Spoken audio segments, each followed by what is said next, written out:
Good Morning Business, French Tech. À la French Tech ce matin, on est passionné évidemment. C'est Frédéric Dedouis qui est avec nous, le président de Trifrogs. Je le dis à la française, Trifrog Therapeutics. On parle ici de production à grande échelle de cellules souches pluripotentes induites. Alors avant de commencer et de parler de la levée de fonds de 64 millions d'euros, on va quand même définir ce que c'est que cette thérapie cellulaire sur laquelle vous travaillez avec vos associés. Bien sûr, bien sûr. Le principe de la thérapie cellulaire, c'est l'idée d'utiliser des cellules comme moyen de traitement pour des patients.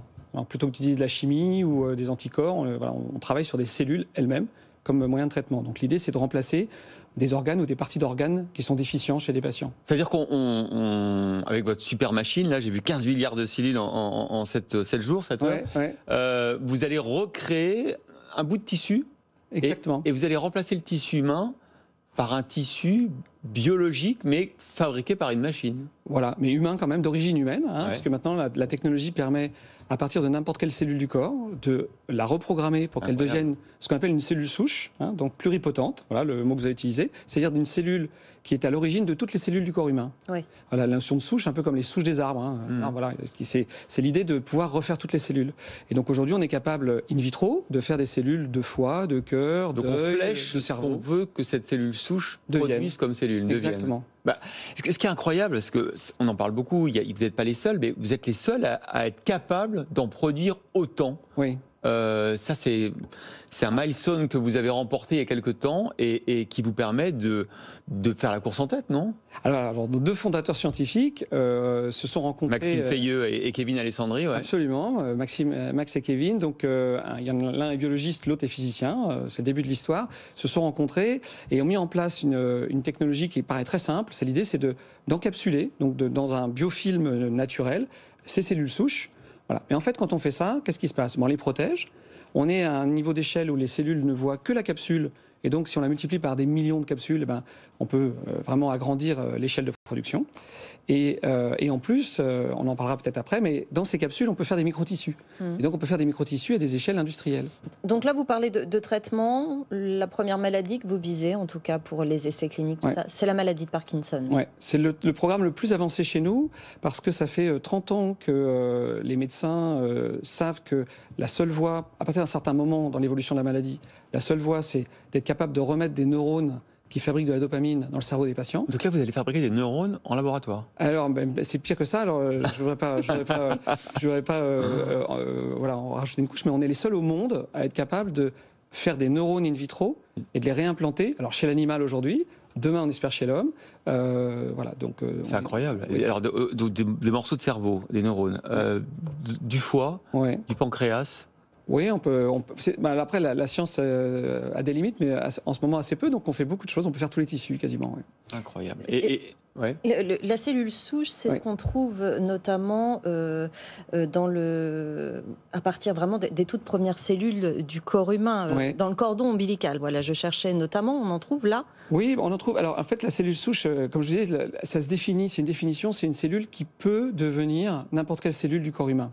Donc après, il y a différents stades de souche. Et donc, par exemple, si vous vous blessez, si vous coupez un tendon ou un muscle, vous régénérez du muscle ou du tendon naturellement. Ou la peau, voilà, on cicatrise. Donc, mais ces cellules sont déjà arrivées à un niveau de maturité où elles peuvent faire un type cellulaire particulier, par exemple, ou certains types cellulaires. On s'en sert notamment pour les cancers, pour soigner le cancer aussi. Alors, typiquement, pour soigner le cancer, en fait, on se sert de cellules souches qui sont capables de faire un système immunitaire. Et donc, l'idée, c'est de reprogrammer des cellules immunitaires. Donc là, c'est de la science-fiction réelle, parce qu'il y a des produits aujourd'hui pharmaceutiques à base de cellules immunitaires. On vous prélève aux cellules immunitaires, on les modifie génétiquement, et ensuite elles vont détruire le cancer. Frédéric Dedouis, vous avez pris la tête de la société il y a assez peu de temps. Vous la connaissiez bien, vous étiez au conseil d'administration. J'imagine que là, on passe à une autre échelle, avec notamment cette levée de fonds de 64 millions d'euros, une filiale aux États-Unis, au Japon.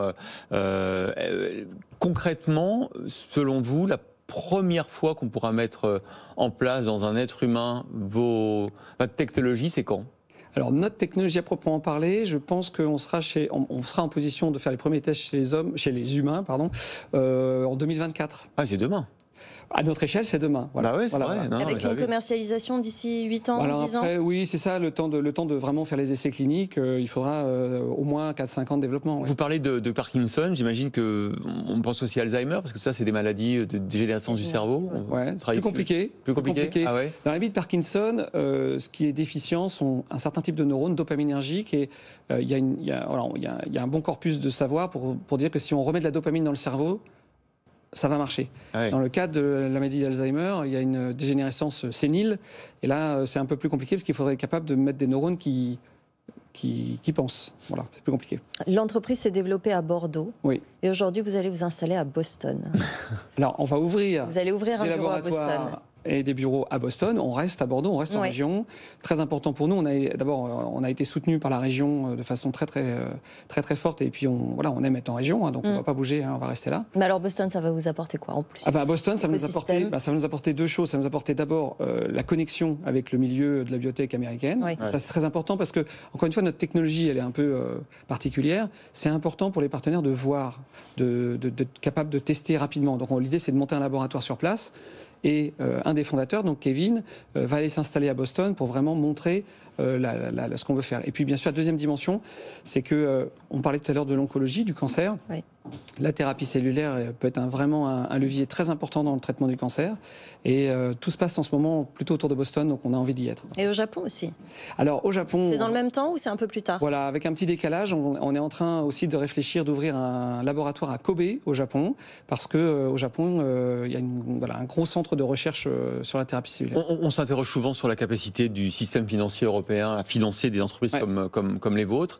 Vous avez l'impression que les prochaines étapes, elles seront forcément américaines, ou est-ce qu'en Europe, on a les fonds, là peut-être encore soutenus par, j'imagine, la BPI, est-ce qu'on a encore les fonds pour le faire? Il y a 3 grandes zones dans lesquelles aujourd'hui il y a des investissements pour la thérapie cellulaire: les États-Unis, la Chine et le Japon. Il y a 14 milliards qui ont été investis dans le secteur sur les 6 premiers mois de l'année, plus de 10 milliards aux États-Unis. En Europe, on est un peu les parents pauvres du système, mais ça ne veut pas dire qu'on n'a pas des soutiens. On a quand même des soutiens. Vous combinez les deux. C'est juste qu'il y a à un moment donné, vous êtes obligé d'aller ce que vous faites. Oui, aux États-Unis, le niveau d'investissement n'est pas le même. Bon, c'est un peu dommage encore qu'on ne soit pas capable, mais c'est pas de votre faute. C'est pas un reproche qu'on vous fait.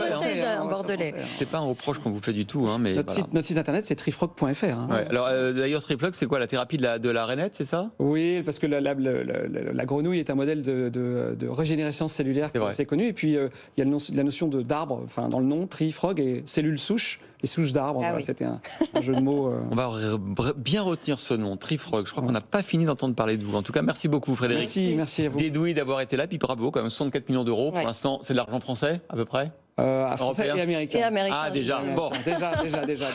Vous reviendrez en tout cas, bien sûr. Avec grand plaisir.